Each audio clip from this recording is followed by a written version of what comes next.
कणक आ जूगी। फिर वो शहबाज शरीफ ने एक गल कही सी असैम्बली च, तुहानूं पता नहीं याद है कि नहीं, मेरा काम करदा है फिलहाल, उन्हें कहा सानू किस पब्बल कूसे च पाया। हुण जिमींदारां नूं किस पब्बल कूसे च पाया? जिमींदारां नूं किसी पब्बल कूसे च पाया कि नहीं? पाई रहा इदां ही है। बिल्कुल 16 ने गल। लिहाजा असी है कि असी है कौन है? असी कौन है? असी है यतीम जाऊ। यतीम जाऊ असी छोटे मालक है। सब तो ज़्यादा लक टुटिया वाला साहब ते वो छोटे जिमींदार टुटे। अच्छा फौजी साहब, हुण किन्ना गंदम का रेट होवे जिहदे नाल जिमीदार दा उजाला हो जाए? चलो बहुत लंबी भी नहीं मंग करते भी 5000 ਜਾਂ 7000 ही मन का दिता जाए, जिहदे नाल कोई जिमीदार छोटे का भी गुजारा हो जाए। इधर भी जिमीदार है, इधर भी जिमीदार है, इधर भी जिमीदार है, तू खुद भी जिमीदार है। तुसीं आपे ही लाओ। आ नवीद नूं पुछ लेने भी की रेट होना चाहिए।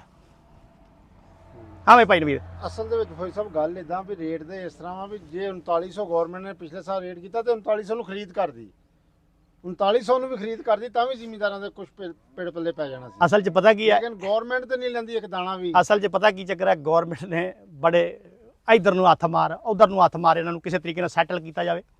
करते हैं कुछ ना कुछ, पुठ सिद्धी करते जो भी कुछ करते।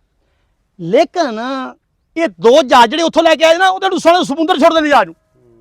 उस कणक नूं की करदे? मच्छियां नूं खांदे। लेकिन इत्थे कणक खरीदे, ये खरीदते 3500 रुपये। जिमींदार दा लक नहीं सी टुटना। जिहड़ी गल मैं यतीम जाऊ दी कह रहा ने, ये पींदे आ मझां दा दुध, इन्हां ने बाहर बूर नहीं निकलना।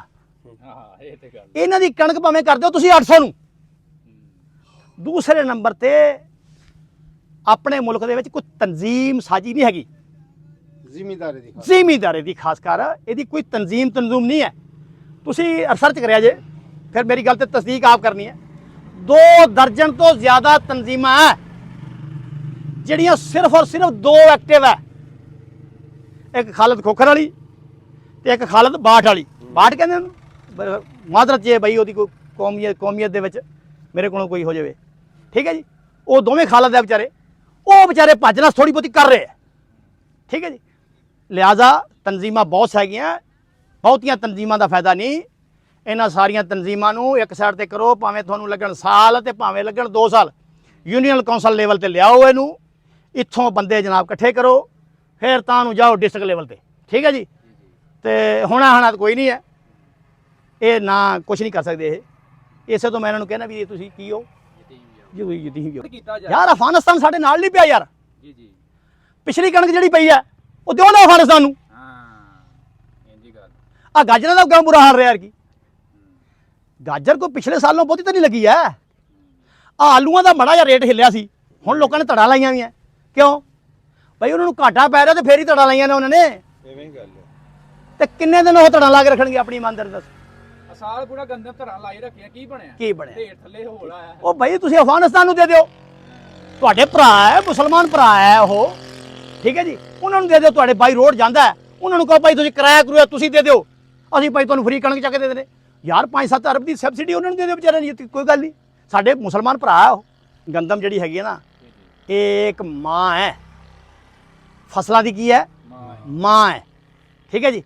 तो जिथों माँ डुबदी होवे, जिन्नी कणक ऐरकी बीजी है पिछले साल नालों ऐरकी 25% की कणक की घट बिजाई हुई, तो 25% वैसे ही घट गई कणक, झाड़ घट गया कणक का 25%।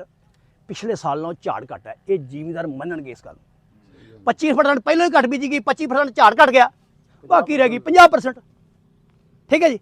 हुण इन्हां कोल गंदम बेबा पई है, हजे तक अगले साल की गंदम पई है इन्हां कोल भाई। गोदाम जिहड़े ना फुल है, ठीक है जी। इस तो जिहड़ी पुरानी पई है खुदा वास्ते उन्हां नूं दिओ, अफगानियां नूं दिओ। इन्हां जिमीदारां दा माड़ा लक सीधा करो। इन्हां दा लक लुक दर्द करदा जी, अपना दा हुण लक पीड़ करदा भाई। मैं मजाक नहीं करदा, सीरीयस गल है। हुण तुरिया नहीं जांदा, जिधर नूं जाना उधर पैसे मंगदे आ। बाकी फौजी साहब जिहड़ी कणक है ना, ये हर किसी ने खानी है। बाकी चीज़ां होंदियां ने, नहीं बंदा खांदा ते कदा रोटी तो बगैर किथे दा गुजारा नहीं है। रोटी खाण तो बगैर नींदर भी नहीं हुंदी मां दी। दूसरे नंबर ते गल है भी हुण कणकां जिहड़ी कणक है इहदे ते 101 जट नूं आस है। जे कोई किसी नूं ठेका देना सिटे मरोड़ के, कोई ट्रैक्टर का काम कराना है, कोई खाद वालिਆਂ ਨੂੰ देने ने, कोई बीज वालिਆਂ ਨੂੰ देने ने, ते जे इहदा आपदा ही खाता ना पूरा होया, जिमीदार ते मर गया, सोचां नाल मर गया, कोई आड़तीਆਂ ने मारता, कोई सज्जे खब्बे मर गया, वो ते मर गया। ਫਿਰ ਉੱਠਿਆ ਹੀ ਨਹੀਂ ਜਾਣਾ। ਹੁਣ ਕਈ ਬੰਦੇ ਐਸੇ ਨੇ ਜਿਨ੍ਹਾਂ ਆਪਣੇ ਟਰੈਕਟਰ ਵੇਚ ਕੇ ਆਪਣੇ ਜ਼ਰੀਲਾਤ ਵੇਚ ਕੇ ਠੇਕਾ ਦਿੱਤਾ ਹੈ, ਚਲੋ ਯਾਰ ਕਣਕ ਦੇ ਟੀਲੇ ਮਰੋੜਾਂ ਦੇ ਤੇ ਉਹਨਾਂ ਨੂੰ ਪੈਸੇ ਦੇ ਕੇ ਟਰੈਕਟਰ ਫਿਰ ਲੈ ਲਾਂ ਦੇ, ਤੇ ਉਹ ਜਿਹੜੀ ਗੱਲ ਉਹ ਦਿਸਦੀ ਹੀ ਨਹੀਂ ਪਈ। ਇੱਥੇ ਖਾਦ ਤੇ ਬੀਜ ਤੇ ਠੇਕਾ ਪੂਰਾ ਹੋ ਜਾਵੇ ਤੇ ਜਿਹੜੇ ਓੜਾ ਮਾਰਗਨ ਉਹ ਪੂਰਾ ਹੋ ਗਿਆ, ਤੇ ਮੈਂ ਨਾ ਬੜੀ ਗੱਲ ਜੋ ਹਾਲਾਤ ਨੇ ਚੁੱਪ ਬਾਕੀ ਕਰਕੇ ਨਾ ਜ਼ਿਮੀਂਦਾਰ ਜਿਹੜਾ ਦੋ ਤਿੰਨ ਬੰਦੇ ਇਹ ਬਹਿ ਜਾਣ, ਆਹ ਜਿਹੜੇ ਆ ਤਨਜ਼ੀਮ ਵਾਲੇ ਦੋ ਹੈ, ਖਾਲਦ ਖੋਖਰ ਹੈ ਦੂਸਰਾ, ਦੋ ਬੰਦੇ ਹੁਣ ਕੋਈ 2-3 ਹੁਕੂਮਤ ਵਾਲੇ ਬਹਿਣ ਤੇ ਇਹ ਮੁਤਫਿਕਾ ਜਿਹਾ ਫੈਸਲਾ ਕਰਕੇ ਨਾ ਇੱਕ ਸ਼ੋਸ਼ਾ ਜਿਹਾ ਛੱਡ ਦੇਣ। ਜਿਵੇਂ ਆਹ ਲੈਟਰ ਦਾ ਸ਼ੋਸ਼ਾ, ਆ ਵੀ ਤਾਂ ਸ਼ੋਸ਼ਾ ਹੀ ਹੈ ਨਾ, ਇਸ ਤਰ੍ਹਾਂ ਇੱਕ ਸ਼ੋਸ਼ਾ ਜਿਹਾ ਛੱਡ ਦੇਣ ਤਾਂ ਕਿ ਮਾਰਕੀਟ ਜਿਹੜੀ ਆ ਕੀ ਹੋ ਜੇ, ਥੋੜੀ ਜਿਹੀ ਸਟੇਬਲ ਹੋ ਜੇ, ਨਹੀਂ ਤੇ ਜ਼ਿਮੀਂਦਾਰ ਮਰ ਜੂਗਾ। ਜ਼ਿਮੀਂਦਾਰ ਵਿਚਾਰੇ ਨੇ ਪੈਸੇ ਦੇਣੇ ਆ, ਖਾਦਾਂ ਵਾਲਿਆਂ ਨੇ ਦੇਣੇ ਆ, ਬੈਂਕਾਂ ਦੇ ਕਾਰਡਾਂ ਦੇ ਪੈਸੇ ਦੇਣੇ ਆ, 100 ਸਿਆਪੇ ਆ ਜ਼ਿਮੀਂਦਾਰ ਨੂੰ। ਬੱਚਿਆਂ ਦੀਆਂ ਫੀਸਾਂ ਹੈ, ਇਹ ਵੀ ਵਿਚਾਰੇ ਯਤੀਮ ਜਿਹੇ ਨਹੀਂ ਹੈਗੇ, ਇਹ ਵੀ ਵਿਚਾਰੇ ਪੜ੍ਹਦੇ ਪੜ੍ਹਾਉਂਦੇ ਆ। ਸਾਡਾ ਹੁਣ ਐਗਰੀਕਲਚਰ ਯੂਨੀਵਰਸਿਟੀ ਦੇ ਵਿੱਚ ਪੜ੍ਹਦਾ ਹੈ, ਠੀਕ ਹੈ ਜੀ, ਅਸੀਂ ਵੀ ਫੀਸਾਂ ਦਿੰਨੇ ਆ, ਗਰੀਬ ਲੋਕ ਆ ਅਸੀਂ। ਅੱਛਾ ਫੌਜੀ ਸਾਹਿਬ, ਇੱਕ ਸਵਾਲ ਸਿਰਫ ਆਖਰੀ ਕਰਕੇ ਆਪਾਂ ਪ੍ਰੋਗਰਾਮ ਨੂੰ ਖਤਮ ਕਰੀਏ। ਇਹ ਤੁਹਾਨੂੰ ਕੀ ਸ਼ੱਕ ਮਹਿਸੂਸ ਹੁੰਦਾ ਕਿ ਐਰਕਾਂ ਔਸਤ ਘੱਟ ਕਿਉਂ ਨਿਕਲਣ ਦੀ ਕੀ ਵਜ੍ਹਾ ਵਾ? ਨੂੰ ਖੁਰਾਕ ਹੀ ਨਹੀਂ ਪਈ, ਖੁਰਾਕ ਨਹੀਂ ਪਈ ਜਾਂ ਮੌਸਮੀ ਨਹੀਂ ਹਾਲਾਤ? ਮੌਸਮ ਤੇ ਹੈ, ਮੌਸਮ ਦਾ ਅਮਲ ਦਖਲ ਤਾਂ ਬਹੁਤ ਜ਼ਿਆਦਾ ਹੈ ਨਾ। ਹਾਂਜੀ ਤੁਸੀਂ ਦੇਖੋ ਨਾ ਅਗਲਾ ਸਾਲ, ਤੁਸੀਂ ਦੇਖੋ ਜਿਹੜਾ ਅਗਲਾ ਸਾਲ ਆ ਰਿਹਾ ਹਾਂਜੀ, ਉਹਦੇ 'ਚ ਇੰਡੀਆ 'ਚ ਬਾਰਿਸ਼ ਹੋਣੀ ਹੈ ਲੇਕਿਨ ਸਾਡੇ ਨਹੀਂ ਹੋਣੀ। ਉਹ ਕੀ ਵਜ੍ਹਾ? ਉਹਦੀ ਵਜ੍ਹਾ ਅਸੀਂ ਜ਼ਕਾਤ ਨਹੀਂ ਦਿੱਤੀ, ਅਸੀਂ ਊਸ਼ੀਅਰ ਨਹੀਂ ਦਿੱਤਾ, ਸਹੀ। ਗਰੀਬ ਸਾਡੇ। ਮੈਂ ਤੁਹਾਨੂੰ ਹੱਸਦਿਆਂ ਗੱਲ ਸੁਣਾਵਾਂ, ਅੱਗੇ ਨਾ ਪਿਛਲੇ ਸਾਲ ਜਿਹੜੇ ਆ ਨਵੀਦ ਨੂੰ ਪੁੱਛ ਲਓ, ਪਿਛਲੇ ਸਾਲ ਸਾਡੇ ਅਫਤਾਰੀਆਂ ਇੰਨੀਆਂ ਹੁੰਦੀਆਂ ਸੀ ਕਿ ਅਸੀਂ ਜਨਾਬ ਜਿਹੜਾ ਨਾ ਜਦੋਂ ਦਾ ਮੈਂ ਬਾਹਰੋਂ ਆਇਆ, ਇੰਨੀਆਂ ਅਫਤਾਰੀਆਂ ਹੁੰਦੀਆਂ ਸੀ ਕਿ ਕੋਈ ਦਿਨ ਖਾਲੀ ਨਹੀਂ ਸੀ ਜਾਂਦਾ, ਕਦੀ ਕਿਤੇ ਦਾਵਤ, ਕਦੀ ਕਿਤੇ ਸ਼ਾਮ ਨੂੰ ਦਾਵਤ, ਕਦੇ ਕਿਤੇ ਦਾਵਤ। ਆਹ ਜਿਹੜੇ ਰੋਜ਼ੇ ਗੁਜ਼ਰੇ ਸ਼ਾਮ ਨੂੰ ਦਾਵਤ ਮਿਲੀ ਹੈ ਤੇ ਅੱਗੇ 2 ਹੋਰ ਮਿਲੀਆਂ, ਬਸ ਦਾਵਤ ਸ਼ਬਤ ਖਤਮ। ਲੋਕਾਂ ਕੋਲ ਪੈਸੇ ਨਹੀਂ ਹੈਗੇ ਭਾਈ, ਹਕੀਕਤ ਗੱਲ ਕਰ ਰਹੇ।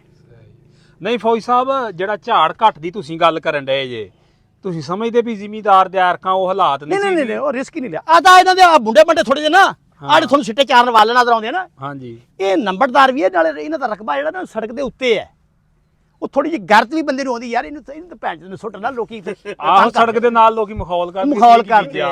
ਸੜਕ ਦੇ ਬਈ ਯਾਰ ਤੇਰੀ ਕੰਮ ਸੜਕ ਦੇ ਨਾਲ ਬੰਨਾ ਵਿੰਗਾ ਪਾਇਆ ਹੋਵੇ ਨਾ ਤੇ ਉਹ ਬਾਬੇ ਮਾਰਦੇ ਛਿੱਤਰ ਵੀ ਕੋਈ ਲੰਘੇ ਰੱਖੇ ਦਾ ਵੀ ਚੰਗਾ ਜ਼ਿਮੀਂਦਾਰ ਬੰਨੇ ਸਾਰੇ ਵਿੰਗੇ ਪਾਏ। ਇਸ ਤੋਂ ਭਾਈ ਬੰਨੇ ਵੀ ਇਹਨਾਂ ਨੂੰ ਸਿੱਧੇ ਪਾਣੇ ਕਣਕਾਂ ਨੂੰ ਖੁਰਾਕ ਖਰੂਕ ਚੱਜ ਨਾਲ ਨਹੀਂ ਪਈ ਹੈ, ਐਵੇਂ ਪੂਰਾ ਮਾਰਦਾ। ਅੱਛਾ ਫੌਜੀ ਸਾਹਿਬ, ਅਗਰ ਜ਼ਿਮੀਂਦਾਰ ਨੂੰ ਆਸ ਉਮੀਦ ਹੁੰਦੀ ਵੀ ਇਹਦਾ ਰੇਟ ਪੂਰਾ ਮਿਲੇਗਾ, ਮੁਆਵਜ਼ਾ ਮਿਲੇਗਾ, ਤੇ ਫਿਰ ਇਹਦਾ ਝਾੜ ਵੀ ਆਟੋਮੈਟਿਕ ਬਿਹਤਰ ਹੋ ਜਾਏਗਾ।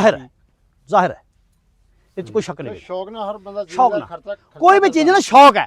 ਮਿਸਾਲ ਦੇ ਤੌਰ ਤੇ ਮੈਂ ਆਪਣੇ ਬੱਚਿਆਂ ਨੂੰ ਕਹਿੰਦਾ, ਬੱਚੇ ਨੂੰ ਕਹਿੰਦਾ ਜਾ ਯਾਰ ਰੂਟਾ ਜਾ ਕੇ ਫਿਰ, ਉਹ ਕਹਿੰਦਾ ਯਾਰ ਇਹ ਬੁੜਾ ਰੂਟੇ ਰੱਟੇ ਦੇ ਚੱਕਰ 'ਚ ਪਿਆ, ਲੱਭਣਾ ਤਾਂ ਕੁਛ ਹੈ ਨਹੀਂ ਉਥੋਂ।